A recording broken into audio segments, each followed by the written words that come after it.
అంటే వచ్చినటువంటి ఇది ఆల్ ఆఫ్ ఎ సడన్ ఆ నీళ్లు కూడా యాడ్ అయినాయి.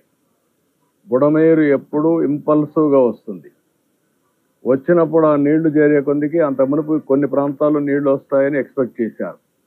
ఎప్పుడైతే బుడమేరు నీళ్లు వచ్చాయో all of a sudden Munneru కానీ బుడమేరు కానీ సడన్గా వస్తాయి. ఆ నీళ్లు కూడా వచ్చాయి.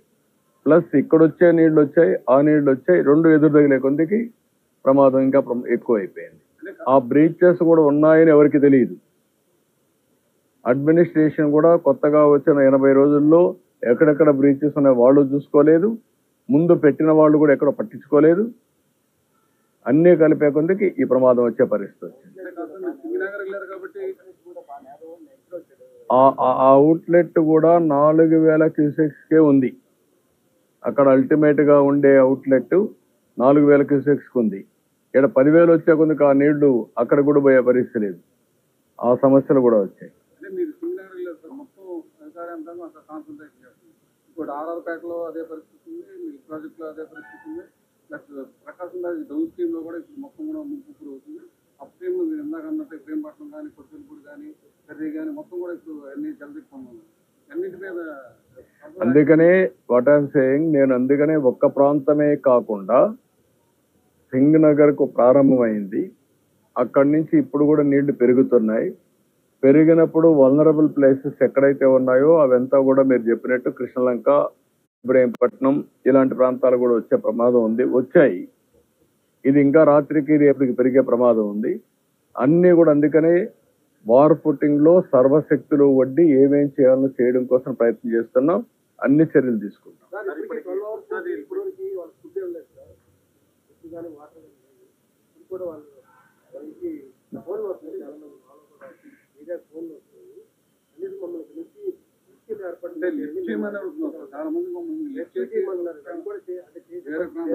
అంటే ఇప్పుడు నేను ఏమంటానంటే రాత్రికి అందరినీ తీసుకురావాలంటే ఒక 1000 మందిని 2000 మంది తీసుకురాగలుగుతాం. లేకుంటే ఒక 3000 4000 2,76,000 మేము తేలేం. ముందు మనం చేయాల్సింది ఏంటంటే అందరికీ కొన్ని సదుపాయాలు అరేంజ్ చేస్తే ఫస్ట్ ఫ్లోర్ లో సెకండ్ ఫ్లోర్ లో వాళ్ళు ఉంటే రేపు మార్నింగ్ నుంచి ఈ హెలికాప్టర్స్ ఇవన్నీ వచ్చిన తర్వాత ఇప్పుడు కూడా ఎవరైనా అత్యవసరంగా రావాల్సిన చిన్న పిల్లలు, ముసలి వాళ్ళు, లేకుంటే అనారోగ్యంగా ఉండే వాళ్ళని తీసుకొద్దాం. రేపటి నుంచి ఇక్కడ అన్ని ప్లాన్ చేసి చేస్తాం. ఇప్పటికే 90 దాకా చేశాం. ఇంకా ఎన్ని కావాలనో విజయవాడలో అన్ని హోటల్స్ కానీ కమ్యూనిటీ హాల్స్ కానీ కళ్యాణ మండపాలు కానీ మొత్తం తీసుకుంటాం. అన్ని తీసుకొని అక్కడ భోజనం పెట్టడం కానీ ఇవన్నీ ఎక్కడ ఏమాత్రం లోటు లేకుండా చేసే బాధ్యత తీసుకుంటాం. ఎన్ని పునరావాస కేంద్రాలు కావాలన్నా అన్ని పెడతాం. Not one no limitation for that.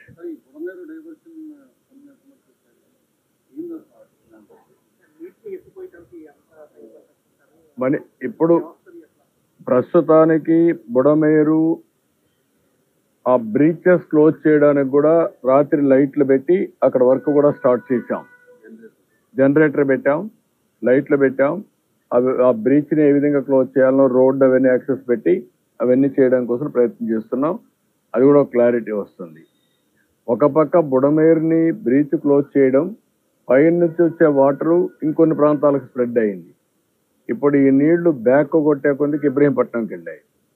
ఇక్కడ కట్టినటువంటి వాల్ ఏదైతే ఉందో ఆ వాల్ కూడా స్వీప్ చేసి వచ్చి కృష్ణలంకకు వచ్చే పరిస్థితికి వచ్చాయి. ఇవన్నీ కూడా టెక్నికల్ గా అనలైజ్ చేసుకొని ఇవన్నీ పునరావృతం కాకుండా ఉండాలంటే ఏం చేయాలో అవన్నీ భవిష్యత్తుకు తయారు చేసుకుంటాం. కానీ ఫస్ట్ మేము చేయాల్సింది ప్రజల్ని కాపాడడం, వాళ్ళ భద్రతకు భరోసా ఇవ్వడం, వాళ్ళకి ఇమ్మీడియట్ గా రిలీఫ్ ఇవ్వడం, వాళ్ళని సేఫ్ ప్లేస్ లో తీసుకురావడం, వాళ్ళకి జరిగిన నష్టాన్ని భర్తీ చేయడం, ఇవి ప్రధాన లక్ష్యాలు.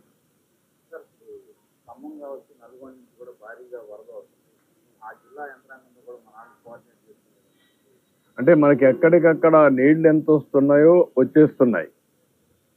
వాళ్ళు అక్కడ నీళ్లు నిలిపే పరిస్థితులు లేరు.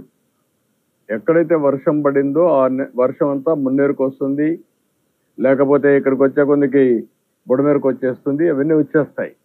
వచ్చినప్పుడు దాన్ని మనం కూడా శ్రీశైలం, నాగార్జునసాగర్, పొలిచెంతల ఏమాత్రమైనా హోల్డ్ చేయగలిగితే అవి కూడా ఆలోచిస్తున్నాం. నేను మధ్యాహ్నం కూడా మీకు చెప్పాను, పొలిచెంతల నుంచి 6 గంటలు ఇక్కడ రావడానికి పడుతుంది. పులిచెంతల్లో కొంత వాటర్ కట్ చేశాం. అక్కడ ఇంపౌండ్ చేయగలిగినంత వరకు అక్కడ ఇంపౌండ్ చేస్తున్నాం. కానీ అక్కడ కూడా ఇంపౌండ్ చేయలేనప్పుడు ఆ వాటర్ కంపల్సరీ రావాల్సి వస్తుంది. అదే మరి ఇంటర్మీడియట్ వచ్చేటివన్నీ కూడా మున్నేరు, బుడమేరు ఇవన్నీ కూడా వచ్చే పరిస్థితి వస్తున్నాయి.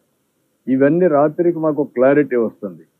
తగ్గుతుందా ఇంకా పెరుగుతుందా అవర్లీ చూస్తున్నాం. అవర్లీ మీరు చూస్తే 8 o'clock 9,40,000 క్యూసెక్స్ ఉంది. అదే మాదిరిగా ఈరోజు 8 గంటలకు అది ఉంటే 9 గంటలకు 9,72,000 పెరిగింది. అంటే దగ్గర దగ్గర 32,000 క్యూసెక్స్ ఆఫ్ వాటర్ పెరిగింది. సో ఇవన్నీ ఉన్నాయి, అన్ని మానిటర్ చేస్తున్నాం. క్లోజ్గా మానిటర్ చేసి ఎన్ని విధాల ప్రయత్నం చేయాలో అన్ని విధాల ప్రయత్నం చేసి water regulation, flood management, rescue, relief and rehabilitation మొత్తం కూడా ప్లాన్ చేస్తారు.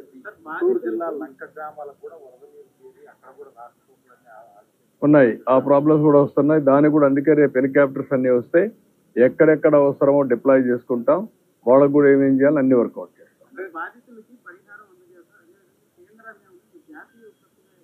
డెఫినెట్గా అడుగుతాం.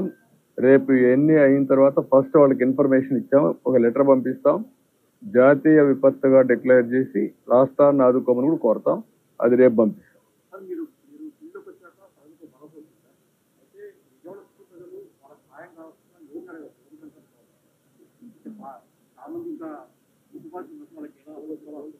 అంటే మీ కాల్ సెంటర్ నేను 2 నెంబర్లు పెట్టాము కాల్ సెంటర్.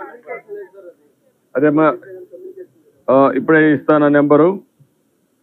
చూడ ఎటువంటి ఆ నెంబర్ అండి. ఇప్పుడు నేను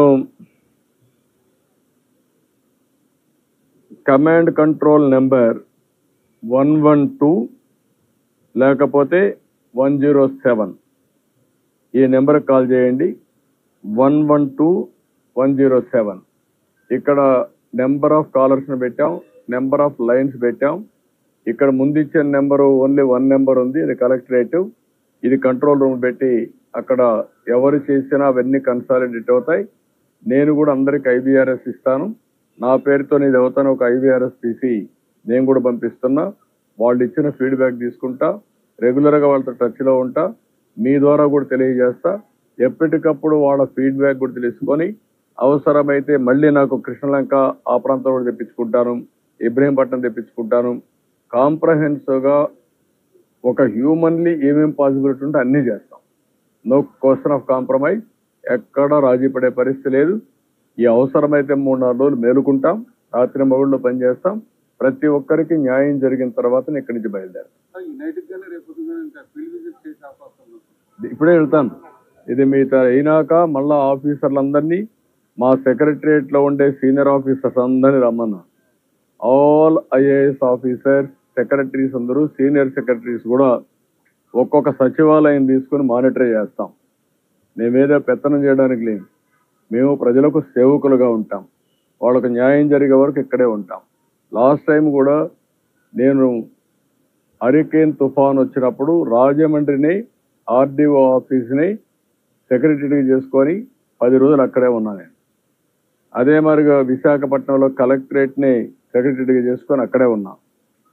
కష్టాలు వచ్చినప్పుడు ఏమాత్రం కూడా అజాగ్రత్త వహించకుండా పూర్తిగా బాధ్యత తీసుకొని పనిచేస్తాం, అన్ని సెట్ చేస్తాం.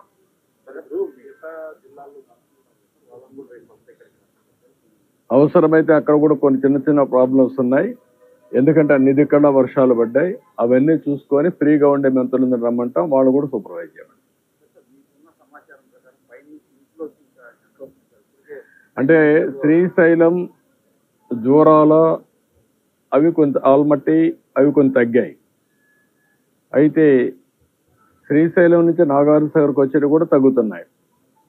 నాగార్జున సాగర్ మళ్ళా పులిచెంతల నుంచి కిందకి వచ్చే డౌన్ స్ట్రీమ్ లో ఎక్కువ వస్తున్నాయి.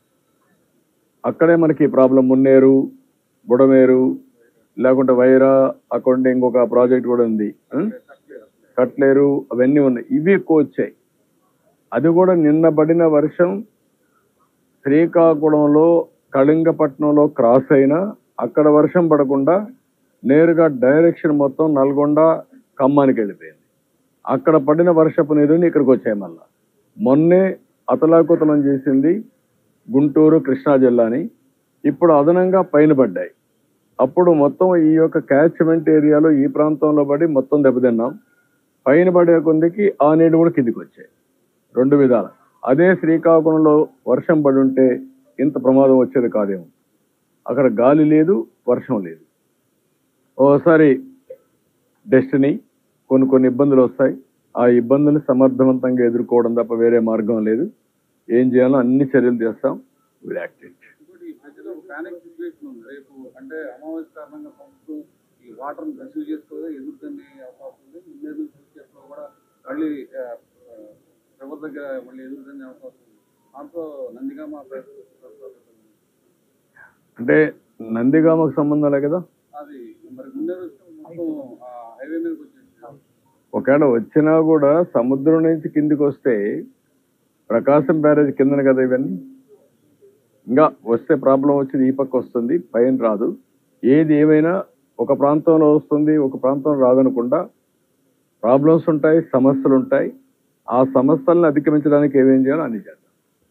మేమన్నీ కూడా వాచ్ చేసుకుంటాం. Time to time end to end solutions ఏవైతే ఉన్నాయో మానవత ఎలాంటి తప్పు చేయకుండా మనం మనుషులుగా సమర్థవంతంగా నిర్ణయాలు చేసి ఆ సమర్థవంతంగా ఉండే నిర్ణయాలు అమలు చేసి ప్రాణ నష్టాన్ని కాపాడాం. కానీ వాళ్ళ కష్టాలు తగ్గించలేకపోయాం. అదే సమయంలో ఆస్తి కూడా నష్టపోయే పరిస్థితికి వచ్చాం. దీన్ని ఏ విధంగా కాంపన్సేట్ చేయాలో అన్ని ఆలోచించేస్తాం.